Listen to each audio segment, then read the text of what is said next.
being 24 to being 30, intravenous heroin addiction, along with amphetamine and crack as well. That became my life. Yeah. It progressed rapidly. Did it? So I started smoking weed late 12, early 13.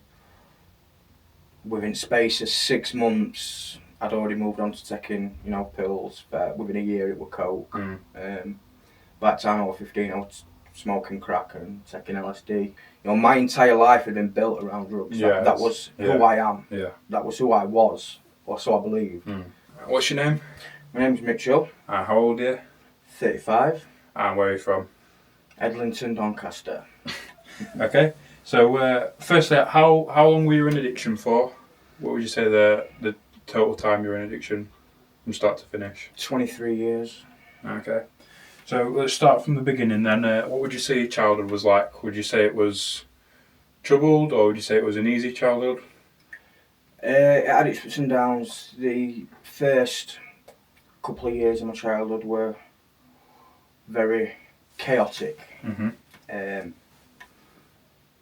got to about 5, 6 year old. It sort of got easier, but not the normal childhood that you'd expect. Would you say you were like, people link addiction, drugs, and that kind of chaos with like misbehaving and getting into trouble? Would you say that was you? Were you getting into lots of trouble? I was getting into certain types of trouble. I've never been one for criminality, such as stealing and robbing when I was younger. Yeah. Things I used to get more into were sort of violent things, fighting and whatnot. Yeah. When did drugs start coming into the picture then? How old were you when that happened? I would have been at school at year 8, so we're talking late 12, 13-year-old. And what's that story then? How were you introduced? Well, as many people are, it were, I'll just note it for camera that I've been brought up around drugs all my life. From a very young age. Yeah. It's been a very normal thing. So it was a normal thing. I was disassociated from the dangers. Yeah. So when I got to about 13-year-old, I started knocking about with, older lads, wrong crowd sort of thing, thought it was cool. And I think the first thing I ever did was smoke weed. And my experience, I would say that from that point on, I just loved it. Straight away? Straight away, yeah. As soon as you had it? Yeah. What would you say the reason was? Because I think about this question quite a lot, and I hear it quite a lot, feeling uncomfortable in one's own self, and I just, when I had that first drug, it just gave me that escape. Yeah, made you feel more comfortable in your own skin. Yeah. How would you say that progressed then from smoking weed? It progressed rapidly. Did it? So I started smoking weed late 12, early 13. Within space of 6 months, I'd already moved on to taking, pills. Within a year, it was coke. By the time I was 15, I was smoking crack and taking LSD. Yeah. So would you say you were an addict from a young age then? Yeah. Like straight away, you were. Yeah. Would you say you were chasing that next high? Always. Yeah. Always. And where did that lead you to then? Towards like the height of your addiction? What? The height of my addiction, height or lows of my addiction, however you want to look at it, is my main choice of drug throughout the entire 23 years has been amphetamine, but never just on its own. So the first signs I had would have been drug-induced psychosis, schizophrenia, paranoia. They were the first sort of warning signs, but I didn't really listen to them. I managed to have not a sort of a stable-ish teenage years. Then when it come into my early 20s, I had an accident which then put me onto opiate-based painkillers. that's when things started to go a little bit south from there. I just had boxes and boxes of medication. Doctors were giving me what I wanted. Yeah. At the time, Oxycontin were on market, and I just had boxes of them. After that, when I got to 24, I started taking heroin. But I never smoked it straight away because, you know, I went straight onto the needle. This is where things sort of got really, really bad because, you know, from being 24 to being 30, intravenous heroin addiction, along with amphetamine and crack as well, that became my life. I excluded everything, you know, I isolated. I'd sit in my bedroom, you know, with blood everywhere. 1 minute I'd be too high because of amphetamine, then I'd be taking heroin to come down or mixing them together, you know. Always waiting at cash machines, early hours in the morning, you know, started stealing, robbing from people, from friends and family, you know. Talk to us about so you say your drug of choice was, what would you say that is? It's if difficult. you had them all laid out in front of you, what are you going to first?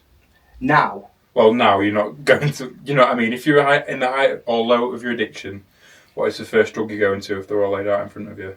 Probably heroin. And what would be the reason? People that can't understand. As much as I like my amphetamines and I did like the crack, heroin, because of its cheapness, you know, if I was smoking crack, I need a lot of money, I need to be stealing for it, I need to be heroin, I could get by on smaller amounts of money. Then if there were no heroin, then it'd be amphetamine. That is that addict mindset, isn't it? You're not thinking about how it makes you feel, you're thinking about how much can I get of it. You're already thinking about the next hit, aren't you? Well, the worst thing was waking up in the morning, you know, if I didn't have no methadone, if I didn't have no Subutex, if I didn't have no old filters or any heroin left from night before, you know, I knew that I couldn't get a lot of money that day. You know, I wouldn't like to rattle. So it'd have to be heroin. Is that where the anxiety comes in then? You're always worried about coming down, basically. Yeah, there were a lot of times where I thought I'd be rattling, but I weren't. I realised now that we're panicking. You know, I'd start panicking because I didn't have my next hit, or I didn't know where it was coming from. So talk to us then when you're in your opioid addiction, what your, or we'll say a height of your addiction, using the most drugs, what would your normal day look like from start to finish? Start to finish, I'd dread waking up in the morning. It's about 7, 8 o'clock.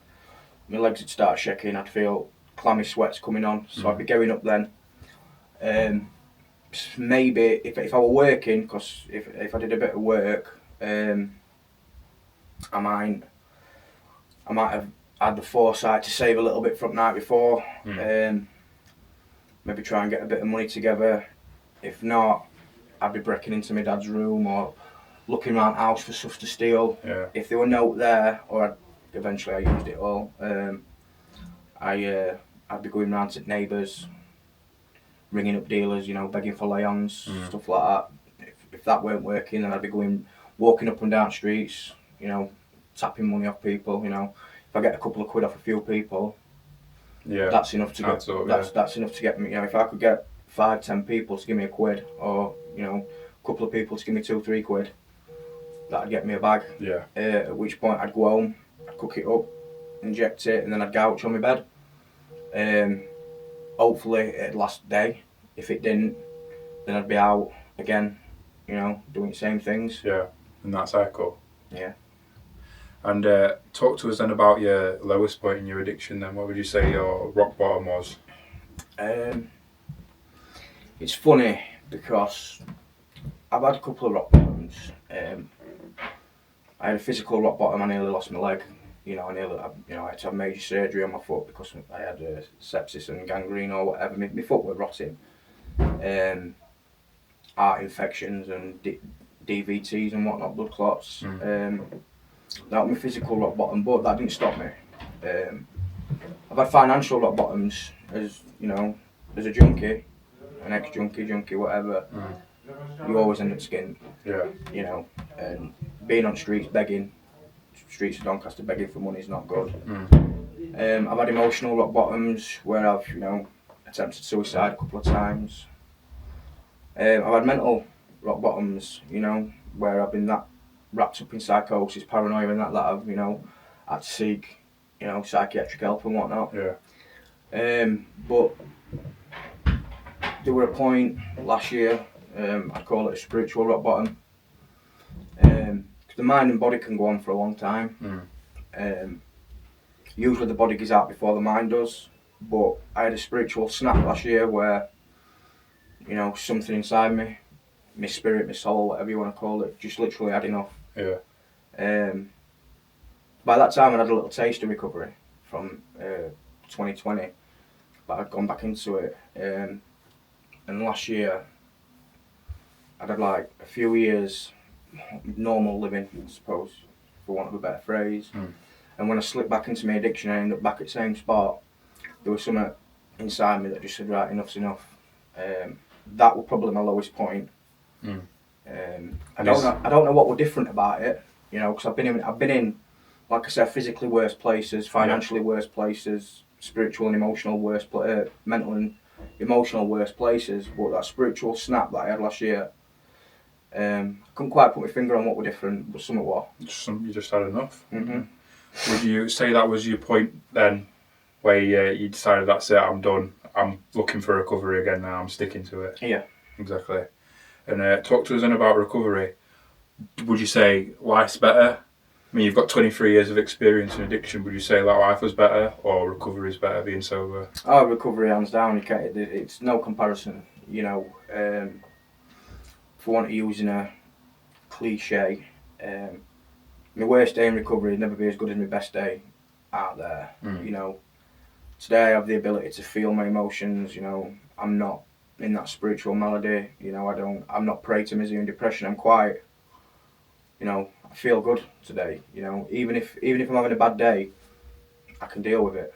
And the rewards that come with it, they might not seem a big deal to some people, but having my family back. Yeah. Do you know what I mean? Being in a place where people trust me, and I'm given responsibilities, and all these things that seem so overlooked or taken for granted, they mean a lot. Yeah, I think another big thing is the reason you started taking drugs as well is because you weren't comfortable in your own skin. Yeah. Would you say now you're more uncomfortable in your own skin? Yeah. You're happy with the person you are? I am. I'm happy with the person I am. But I do look. I'm happy with the person I am at today, but I know there's always room for improvement and room for growth. Yeah. So I'm quite looking forward to see what happens over the next year and the year after and the year after. Yeah. Talk to us then a little bit about, you mentioned in 2020 you had a taste of recovery and then you went back out. What? Talk to us about your relapse. Why did it happen? I'm going to call it a relapse for sake of, for easiness of it. Because a relapse would suggest that I actually had a program to work. I didn't have no better to do. COVID were in, I had no better to do. All shops were shut and whatnot. It were a lot more difficult to get drugs. And I didn't really, I weren't living, I were existing. I spent a lot of my time like mentally asleep. And obviously I got offered a chance to come to a treatment centre. And I come, not quite knowing what to expect. And not quite understanding the nature of addiction, So when I'd come in with an heroin habit and a methadone habit and whatnot. I got off the heroin, obviously. I come down off the methadone, and then I'd spent a bit of time here, but I weren't fully committed. The thought of complete abstinence from drugs scared the living daylights out of me. My entire life had been built around drugs. That was who I am. Yeah. That was who I was, or so I believed. And without it, there was nothing for me. So when I got told that I couldn't take drugs again, ever again, it sort of scared me. And I decided that eventually it weren't for me. And that, because I've got off of the heroin, I thought I'd be alright. So I thought I could go back out. I weren't an alcoholic. There were drugs that used to be fun. which I thought if I went back to them kind of things, I'd be all right. As Yeah. long as I stayed away from heroin and crack and whatnot, everything would be all right. And you know, for a couple of years, it wasn't too bad. You know, I was still in that mindset, you know, doing all stuff, but I was working, etc. Do you know what I mean? And I was doing little bits, so I thought everything was cool. And before I knew it, I were back on smack, I were back on crack, I were back with needles in my arms, I were back with a pipe in my mouth, Yeah. I were back skin, you know what I mean? Everything was just destroyed again. But it were weird how it worked, it was insidious, you know. I thought I could control it, I convinced myself that I were alright, and I found out that I weren't. Yeah. And that's when you came back Yeah. and stuck to it properly. Okay, my last question for you. If Mitch, who was still in addiction now, was watching this, watching you talk about your recovery and everything, what would your message be? Someone that was still in addiction? Get out while you can. You know, there is a way out, and it's a lot easier than it is staying in that madness. Mm. You know, we get comfortable in that madness, but we shouldn't be comfortable in that madness. You know, we're not designed for all that chaos. Yeah. And yeah, just find your way out. And if you do relapse, because it's like happened to you and it's happened to almost every addict, recovering addict, don't feel shame or guilt, get back into recovery. Yeah, relapse doesn't have to be part of everyone's journey, but part of mine. What I only learn if I learn the hard way. And I needed my ego and my pride smashing. Yeah. And I needed to learn some truths about myself that I needed to learn. Yeah. And the only way I could learn that was going back out and having more pain. Mm. You know, I tried doing it my way. It certainly didn't work. Mm. So you know, if you come into a treatment centre or you go into any 12-step fellowships, do what's suggested. You know, and without sounding too pompous, find a dependence upon God. Yeah. You know, of your own understanding. It may sound like a big ask, but if I have the choice of, you know, being prejudiced and dying, or being open-minded and living, Yeah. I think it's a no-brainer. Yeah. Okay. Thank you.